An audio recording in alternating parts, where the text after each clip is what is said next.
Nabi Musa terlahir dari pasangan Imron dan Yukabad pada tahun 1527 sebelum Masehi. Nabi Musa yang dilahirkan di negeri Mesir pada masa pemerintahan Raja Fir'aun. Pada saat sebelum Nabi Musa lahir, para ahli nujum Fir'aun mengatakan jika tidak lama lagi akan lahir seorang anak laki-laki yang akan menghancurkan kerajaannya Fir'aun. Mendengar kabar itu, ia langsung memerintahkan pasukannya untuk melakukan pencarian lebih detail di kalangan kaum Bani Israel. Mendengar hal itu, ayah dan ibu Nabi Musa pun bersembunyi di satu gua agar tidak diketahui oleh prajurit Fir'aun. Setelah kelahiran Nabi Musa, Yukabad bingung menentukan nasib putranya ke depannya jika terus disembunyikan di dalam gua. Di saat itu Allah Subhanahu wa Ta'ala memberikan ilham kepada ibu Nabi Musa, yakni untuk membuat peti tahan air lalu menghanyutkan Nabi Musa ke sungai Nil. Saat itu keajaiban terjadi. Nabi Musa kecil ditemukan oleh putri Raja Fir'aun. Selama perjalanan itu, kakak Nabi Musa diperintahkan untuk mengikuti kemana air yang membawa peti Nabi Musa itu. Kemudian setelah dibuka oleh istri Fir'aun yang bernama Asiyah, mendapati ternyata isinya adalah seorang bayi kecil yang tidak lain adalah Nabi Musa. Sebab merasa iba, akhirnya Asiyah memutuskan untuk mengangkatnya sebagai anak angkat.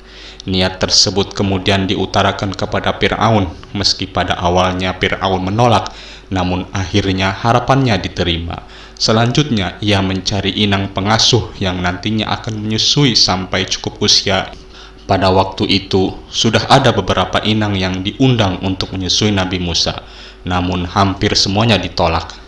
Ketika informasi ini didengar oleh sang kakak kandungnya Nabi Musa, akhirnya memberitakan kepada sang ibu. Singkat cerita, Nabi Musa kecil akhirnya disusui oleh ibunya sendiri dengan segenap kasih sayang. Musa dididik sebagaimana anak raja pada umumnya, hingga suatu ketika setelah memasuki masa remaja, ia berjalan-jalan ke kota dan mendapati dua orang yang sedang bertengkar. Antara keduanya berada di kaum berbeda, yaitu yang satu kaum Bani Israel dan yang satu lagi adalah kaum pengikut Fir'aun. Sekian lama perdebatan makin memanas, akhirnya Nabi Musa turun tangan dan memukul pasukan Fir'aun sampai meninggal untuk membela kaum Bani Israel. Atas kejadian itu, ketakutan jika akan mendapatkan hukuman dari sang ayah, yaitu Fir'aun. Setelah itu Nabi Musa melarikan diri keluar Mesir dan menuju ke arah Madian. Dalam perjalanan menuju Madian, Nabi Musa bertemu dengan sekelompok orang yang sedang berebut air di sekitar sumur untuk memberikan minuman kepada hewan ternak mereka masing-masing. Ada dua perempuan yang berdiri dengan niat sama, namun hanya berdiri di sekitarnya saja. Lantas Nabi Musa bertanya kepada kedua perempuan tersebut tentang alasan mengapa mereka tidak mendekati sumur dan berebut air untuk memberi minuman kepada ternaknya. Mereka pun menjawab bahwa seorang perempuan tentu tenaganya tidak sekuat laki-laki. Akhirnya Nabi Musa pun membantu kedua perempuan tersebut untuk mendapatkan air sumur itu. Atas bantuan Nabi Musa, akhirnya Nabi Musa diundang ke rumah kedua wanita tersebut. Sesampainya di rumah wanita tersebut, bertemulah Nabi Musa dengan ayah kedua perempuan tersebut yang tak lain merupakan Nabi Syu'aib. Kemudian antara keduanya mulai berbincang-bincang mengenai hal yang dialami oleh Nabi Musa, terutama perihal alasannya lari ke Madian sendiri tanpa adanya pengawalan.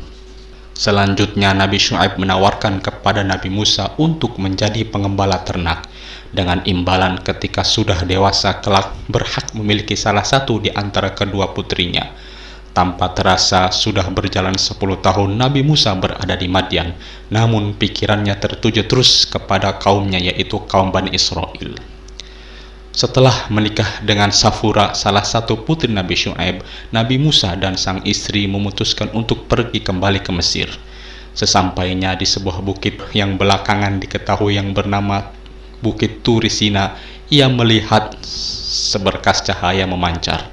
Karena penasaran, Nabi Musa akhirnya berjalan mendekatinya. Namun Nabi Musa pun mendapatkan mukjizat tongkat yang menjadi seekor ular raksasa, dan dari telapak tangannya keluar cahaya yang silau berkilau.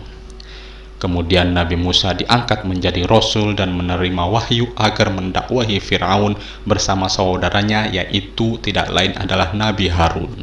Namun kenyataan pahit harus diterima oleh Nabi Musa karena ternyata Fir'aun menolak dengan mentah-mentah dakwahnya Nabi Musa dan meminta bukti atas kekuasaan Allah Subhanahu wa Ta'ala. Lalu Nabi Musa pun diajak bertanding dengan para tukang sihir Fir'aun yang merubah tali menjadi ular, dan dengan seketika Nabi Musa pun mengeluarkan tongkatnya lalu berubah menjadi ular besar dan memakan ular-ular para tukang sihir tersebut. Akhirnya para tukang sihir pun bertobat dan beriman kepada Allah Subhanahu wa Ta'ala. Melihat hal tersebut, Fir'aun pun menjadi semakin marah dan berencana ingin membunuh Nabi Musa. Mendengar hal tersebut, Nabi Musa pun menghindar dan dikejar oleh Fir'aun dan pasukannya.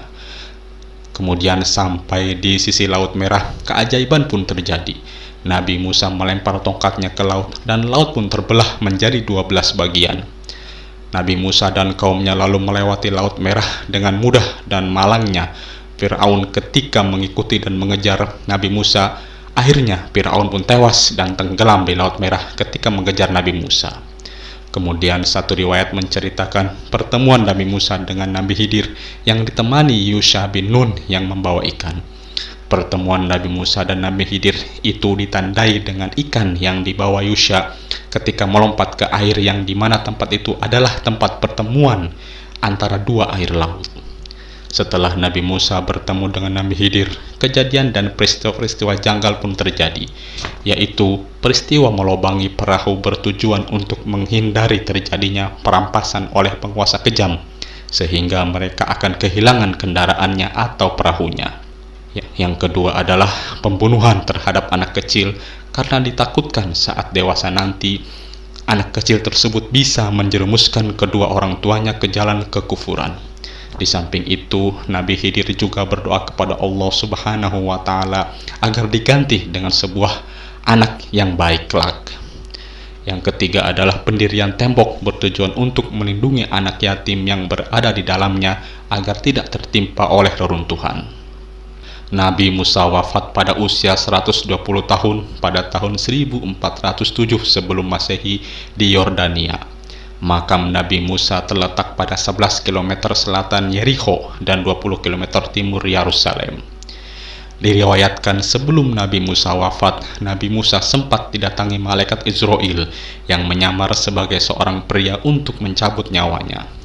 Kemudian malaikat itu ditampar oleh Nabi Musa hingga bola matanya keluar, karena Nabi Musa tidak mengetahui bahwa itu adalah malaikat Israel sang pencabut nyawa. Kemudian setelah mengetahui bahwa itu adalah malaikat Israel, Nabi Musa pun menyambutnya karena mengetahui usianya sudah tidak lama lagi. Itulah tadi sejarah kisah Nabi Musa. Semoga bermanfaat. Assalamualaikum warahmatullahi wabarakatuh.